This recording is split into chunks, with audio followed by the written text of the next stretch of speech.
The Whoop UCI Mountain Bike World Series season starts here. It starts in Mairiporã and they are green for go.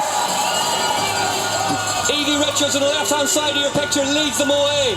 And Tiber going strongly in the green jersey on the right-hand side. Onto the start loop climb that leads them up the hill. And it's Richards at the front from the get-go. Jenny Risford's in the dark kit over on the right-hand side of your picture. Really, really wide up this asphalt climb onto the start loop for the first time. Free abreast they go. Courtney. For Fry too. Yeah, Courtney in close attention. So we're on this start loop. It's not so much a start loop, it's like a start lap. So it has an easier first climb and then leads into the course proper. So it's almost a full lap and then into 5 laps of racing. So they're all still together, all big bunch. And this is what we kind of seen around this Mairiporã circuit, isn't it? They tend to stay in a big group and then it gets strung out gradually. Here's your top 10 then as they stand on the start loop. Richards, Batten, Risvids, Courtney, Lecomte, Tiber, Terpstra, Tioki, Fry and Keller. But, as I say, all very much still together. This key section now we saw in the under-23 women, it's so steep and so loose. I only expect 4 or 5 to be able to clear this. And there we go. 3 can only clear it. Kate Courtney coming off first, and that starts in a chain reaction. It's going to kick all the way around. The 3 ladies that rode it are going to get a gap straight away. And you see Evie Richards absolutely pushing full on. And I think on this circuit, you shouldn't be afraid to go from the front. There's very little drafting. The only kind of fast-flowing sections are through the start-finish. So I think having clear sight, being able to ride those climbs, pick your line, I don't think it's a bad thing. On some circuits with more slipstreaming, longer flat sections, it's important to sit in the line. But I think on this one, take it on from the front, why not? And the red, white and blue of the British national champion. Hayley Batten, though, keeping her honest. Then it's Risvids, Courtney, Tiber, Tioki. Great start from Chiara Tioki. Keller, Fry, Jen Jackson and Blunk. So Blunk's worked her way through now into the top 10. But Hayley Batten as well. So I think it'd be interesting to know. You saw Evie Richards look behind, see the damage. That's the first time I've seen her look behind all that. She's seen the gap. Now I think she's just going to keep pressing on. Tioki now. Tioki to the front of this one. This must be the first time we've seen Chiara Tioki lead a cross-country Olympic World Cup. It's quickly taken back off her by Batten again. And then Blunk. There are 2 lines on that section, an inner line with some logs across it, which is tighter but faster, but the outside line more relaxed. It's time to take some sugars, some gels to them, and that's what all the riders do here at the start-finish straight. And it's so intense, this circuit. There's only maybe 2 or 3 flat sections where you can have a drink, have an energy gel. The rest of it, you're up, down. It's super intense. Chiara Tioki, the Italian, for our Bayer factory team, really, really super impressive, Bart. Young rider. It is, yes, but she has already a strong season. She has been on altitude training in Andorra, so high altitude, 2,000 meters, to prepare herself for this race, but also the qualification for the Olympic Games for Italy. She's into that game. And that Pacer Tioki dispatched Richards. She's just floating off the back now, several seconds behind that fast start, really aggressive start. Yeah, Richards in 8th as we speak. Hayley Batten now coming to the front with a higher pace. This looks like an attack from Batten and Blunk. Hayley Batten having to anchor up there. Sevilla Blunk dropped down the inside line, those steeper log sections. So clever riding from Batten there. Yeah, it makes it a bit dangerous coming that close together. Good awareness from Batten. Yeah, very smart. Very, very smart.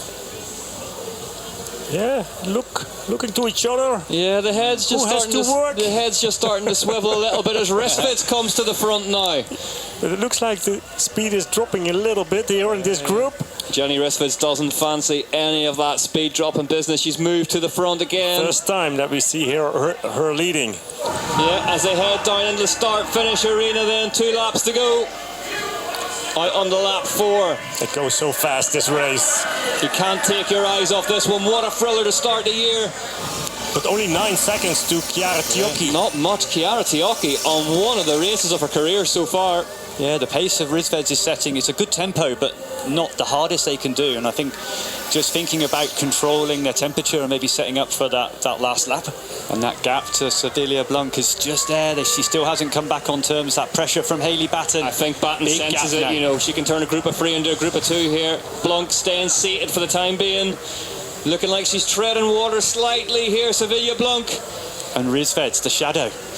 Yep, just sat there. She sat there third wheel, went to the front a little bit. Haley Batten is keeping pushing hard.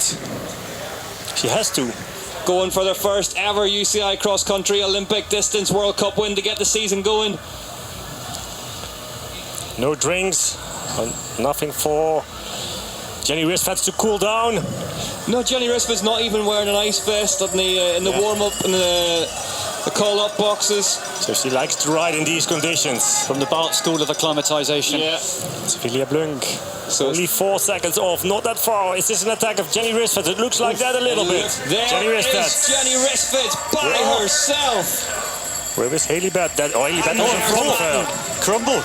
Caught by Sevilla Blunk. Sevilla Blunk right up on the back wheel of Specialized Factory Racing rider, the two Americans who were first and second here last weekend. Jenny Risved's leading. Jenny Risved, we said she was looking strong, but she has pulled the pin here in Mairiporã. It almost seems to be something went wrong with Haley Batten. I think on such a short, maybe the legs, but in such a short time, 10 seconds almost. Jenny Risved continuing to build now. As Bart said, you're not going to catch this woman on the descents. Yep, Team 31, Ibis Cycles Continental. Haley Batten goes down. Haley Batten is down in Mairiporã. Let's just watch the rider in front here. Batten down. Hard as well on that right-hand side. Oh, she's so exhausted. Yeah, she's nothing's wrong. She's still riding.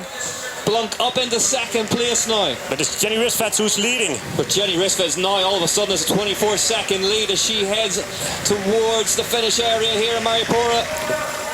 Taking it carefully, let us berm.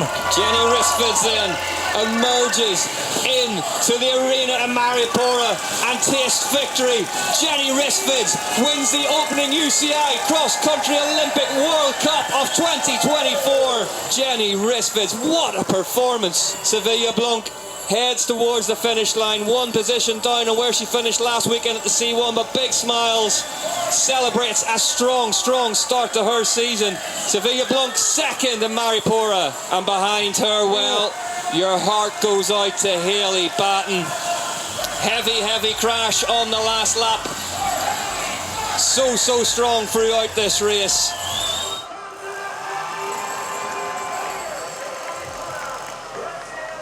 There was no catching Jenny Risved. Swedish rider back on the top step, already qualified for the Olympics.